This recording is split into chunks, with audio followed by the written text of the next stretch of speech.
Joriemb ndigni buora mawuok e alwora mar Kisumu kawuono ochako riembo ka ochimo Nairobi. Motelo ne romo maduong' mar weche kor lwasi ma ong'ere ni Africa Climate Change Summit mano machakre odiochieng' makiny.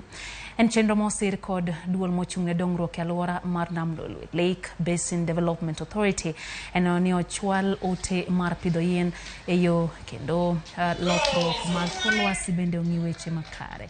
Osebedo ka en midhiero maduong' e pinje kata Kenya kod piny mangima. Chakre juma manyien, LBDA oloso romo ma idhi yore kod jokanyo ma kauntis 18 mantie bwo LBDA kendo igeno ni jopiny dhi twak e weche mag ber alwora. LBDA chano bende mar chako pidho yien e kauntis duto 18 mayudre Nyanza, Homa Roka kod Imbo mar piny Kenya. Kericho, they'll join another team in Nakuru, then they'll be received in Nairobi on Tuesday at KICC.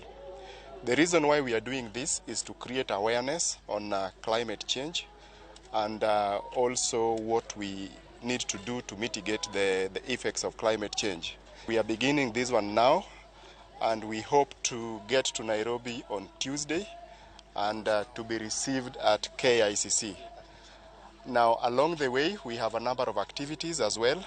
There will be tree planting and mostly the fruit trees, just to increase the fruit or the food forest within the region.